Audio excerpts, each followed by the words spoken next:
अस्सलाम वालेकुम, आदाब। मैं हूं सहल कुरैशी। दोस्तों, बिहार में पहले चरण के लिए वोट डाले जा रहे हैं और इस वोटिंग से पहले कई सवाल उठ रहे हैं कि आखिरकार मुसलमान किसको वोट दे, क्योंकि अलग अलग उम्मीदवार, आरजेडी के अपने उम्मीदवार हैं, असदुद्दीन ओवैसी के अपने उम्मीदवार हैं। इसके अलावा जो जन स्वराज पार्टी जो बनाई प्रशांत किशोर ने, उनके अपने उम्मीदवार हैं। सवाल ये उठ रहा है कि क्या प्रशांत किशोर पर भरोसा किया जाना चाहिए। आप असदुद्दीन ओवैसी को तो बी टीम बता देते हैं, लेकिन प्रशांत किशोर पर आप खामोश हो जाते हैं। ऐसा कैसे चलेगा? मायावती पर आप खामोश हो जाते हैं। ऐसा कैसे चलेगा? जो बंदा आपकी हर बात के लिए आवाज उठाता है, उसके लिए आप कहते हो कि वो बी टीम है। अगर आपको इतना ही डर लगता है तो आप उस बी टीम वाले से आप अपना गठबंधन क्यों नहीं कर लेते हो? जब आप केजरीवाल से गठबंधन कर सकते हो तो आप बी टीम कहने वाले से गठबंधन दूसरे से क्यों नहीं कर सकते? ओवैसी से आपने केजरीवाल को छोटा रिचार्ज कहा था, उसके साथ में आपने गठबंधन कर लिया। लेकिन ओवैसी की दाढ़ी टोपी से आपको परेशानी क्यों है? कि आपको यह डर है कि मुसलमान वोट आपसे जो आप ये ओवैसी का जो मामला है उससे हिंदू वोट आपका छटक जाएगा, यह आपको डर है। तो अगर आपको यह डर है तो इसका मतलब यह तय है कि आप देश के हित के लिए नहीं, आप संविधान को बचाने के लिए चुनाव नहीं लड़ते हैं। यह बात साफ हो जाती है। दूसरा, इसमें जो चेहरा एक बनकर आया प्रशांत किशोर, क्या आपने कभी देखा है कि अमित शाह और नरेंद्र मोदी ने प्रशांत किशोर पर सीधे हमला किया हो या सवाल उठाए हो? अमित शाह और नरेंद्र मोदी और बीजेपी और एनडीए के तमाम नेता, इनके सबके निशाने पर सिर्फ और सिर्फ तेजस्वी यादव और उसामा शहाब हैं। उसामा शहाबुद्दीन के बेटे जो उसामा है, वो इनके निशाने पर हैं। कहीं पर भी ये आपको प्रशांत किशोर को निशाना बनाते हुए नजर नहीं आएंगे। तो क्या प्रशांत किशोर ही असली बी टीम है बीजेपी की? यह सवाल सबसे बड़ा इस वक्त उठ रहा है। बिहार के लोगों को झांसे में नहीं आना चाहिए, बिहार के लोगों को समझना चाहिए। कई लोग मेरी इस बात से इत्तेफाक नहीं रखेंगे, लेकिन मैं साफ कहता हूं, मुझे जो मेरा असेसमेंट है, मुझे लगता है बीजेपी अपने दम पर सरकार बनाने जा रही है। बीजेपी 80 से 90 सीटें जीतने जा रही है, क्योंकि जो प्रशांत किशोर है, उनको जो लाकर खड़ा किया गया है, उनको सीधे तौर पर नीतीश कुमार को, तेजस्वी यादव को और कांग्रेस पार्टी को, यानी कि एनडीए के नीतीश कुमार को और महागठबंधन को निशाना बनाने के लिए, उनको चुनाव हरवाने के लिए प्रशांत किशोर को पार्टी बनाकर, चेहरा बनाकर बिहार के चुनावी मैदान में लाया गया है। दोस्तों, यह मैं अपना असेसमेंट बता रहा हूं। दूसरा, 14 नवंबर को जिस रहस्य से पर्दा उठने वाला है, वो ये नहीं होगा कि बिहार के कश्मकश भरे चुनावों में जीत किसकी होने वाली है। इस बात से उठेगा कि मोदी, ममता, केजरीवाल आदि नेताओं को जिताकर सरकारें बनवाने वाले चुनावी कंसल्टेंट प्रशांत किशोर, जिसे पीके कहा जाता है, अपने दावे के मुताबिक खुद की पार्टी को 150 सीटें नहीं दिला पाते हैं, तो फिर वो किस दल को हराने की उन्होंने सुपारी ली थी? दोस्तों, यह बड़ा सवाल है। प्रशांत किशोर दावे करते नहीं थकते कि उन्होंने 2014 में मोदी जी को, 2017 में अमरिंदर सिंह, 2019 में उद्धव और जगन को, 2020 में केजरीवाल और 2022 में ममता बनर्जी को जितवाया था। ये दावे करते हैं। तो क्या खुद 150 सीटें लेकर ये सरकार बना लेंगे? अगर नहीं ले पाएंगे तो अपने आप में एक ये बड़ा सवाल है। प्रशांत किशोर खुद जानते हैं कि उनकी जनसुराज पार्टी का अगर वही हश्र हुआ जो पिछले चुनाव में चिराग पासवान की लोक जनशक्ति पार्टी का हुआ था, तो न सिर्फ उनकी चुनावी कंसल्टेंसी खतरे में पड़ जाएगी, बिहार की राजनीति में भी वो हाशिए पर चले जाएंगे। अतः ये मानकर चलें आप कि इतना बड़ा जुआ किसी बड़े दांव के लिए खेल रहे हैं, ये साफ है। क्या नीतीश की नाराजगी को दरकिनार कर चुनाव लड़ रही बीजेपी के अंदर पक रहा है आत्मविश्वास प्रशांत किशोर को लेकर? क्योंकि वो जब भी चुनाव लड़वाते हैं तो वो 1000 करोड़, 2000 करोड़ जो भी उनकी फीस रहती होगी, और उसमें वो मैनेजमेंट करते हैं, ये उनका दावा है। तो क्या ये जो चुनाव लड़ रहे हैं, ये भी बीजेपी के साथ में हजारों करोड़ की कोई डील करके चुनाव लड़ने का मैनेजमेंट उन्होंने बनाया है, ताकि बीजेपी की राह आसान हो जाए, इंडिया गठबंधन को मुश्किलों का सामना करना पड़े, जो नीतीश कुमार है उनके पर कतर दिए जाएं?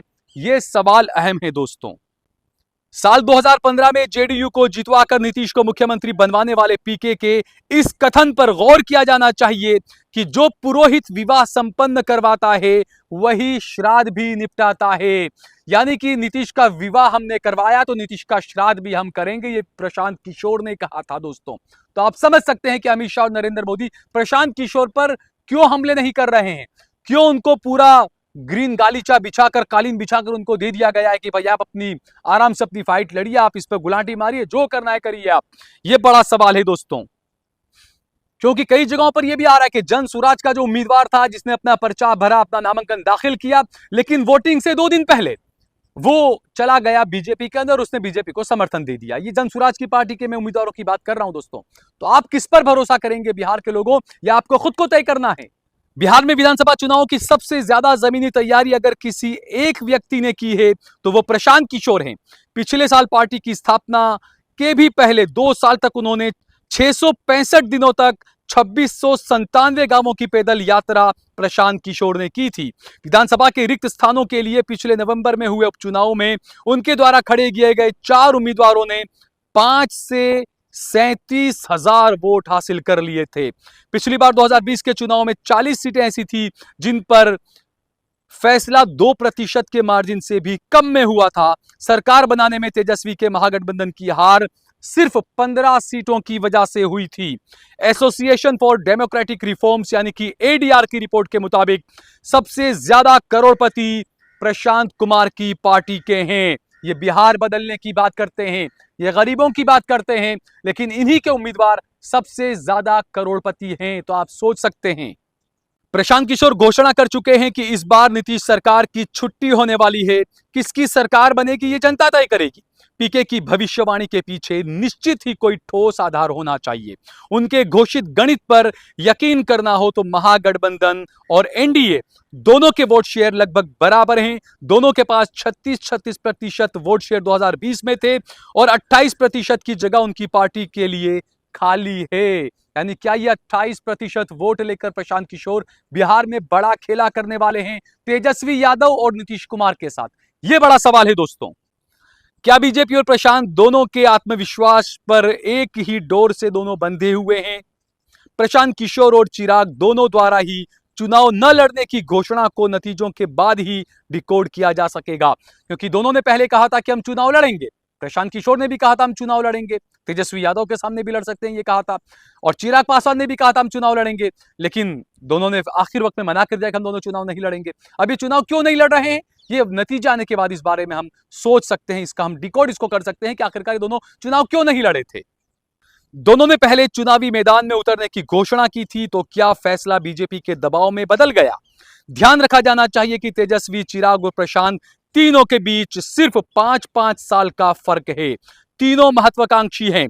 चिराग ज्यादा कुछ नहीं कर पाए तो भी इसलिए फर्क नहीं पड़ेगा कि वो केंद्र में मंत्री हैं। तेजस्वी को बिहार की राजनीति में ही रहना है। विपरीत नतीजों का सबसे ज्यादा असर प्रशांत के प्रोफेशनल और पॉलिटिकल करियर पर पड़ने वाला है। इसीलिए मैं कह रहा हूं कि क्या इस बार चुनाव मैनेजमेंट चुनाव जीतकर करने का हुआ है बीजेपी के साथ में डील? यह अहम सवाल है। मोदी जी को छोड़ दें तो अपनी कंसल्टेंसी के जरिए जिन जिन नेताओं को सत्ता में लाने का दावा प्रशांत किशोर करते हैं, उनमें से अब सिर्फ 2 बड़े ही बचे हैं, नीतीश कुमार और ममता बनर्जी।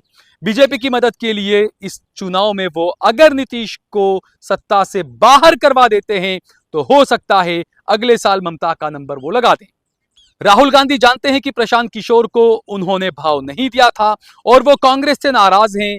कहीं तो नोट किया ही जा रहा होगा कि मोदी और शाह अपनी जनसभाओं में न तो प्रशांत किशोर पर हमला कर रहे हैं और न ही वो उनको लेकर कुछ अनाप-शनाप बयान देते हैं। और इसी से सवाल उठता है कि क्या यहां पर बिहार के चुनाव के अंदर क्या दाल में कुछ काला है या पूरी का पूरी दाल ही काली है? यह हमें 14 तारीख को जब नतीजे आएंगे तब पता चल जाएगा। इस वीडियो को ज्यादा से ज्यादा शेयर करिए, कमेंट करिए, लाइक करिए। हमने हमारा नंबर भी दिया हुआ है, इस नंबर के जरिए आप हमें ज्यादा से ज्यादा सहयोग और समर्थन करें। हमें आपके सहयोग की और साथ की जरूरत है, ताकि इसी तरीके से जो खबरें, जो गोदी मीडिया जिन खबरों को छूना नहीं चाहता, जिन खबरों का सरोकार सीधे आपसे है, उन खबरों को हम आप तक पहुंचाते हैं। इसीलिए हमें आपके सहयोग की और समर्थन की सख्त जरूरत है। फिलहाल मुझे दीजिए इजाजत। जय भारत, जय हिंद।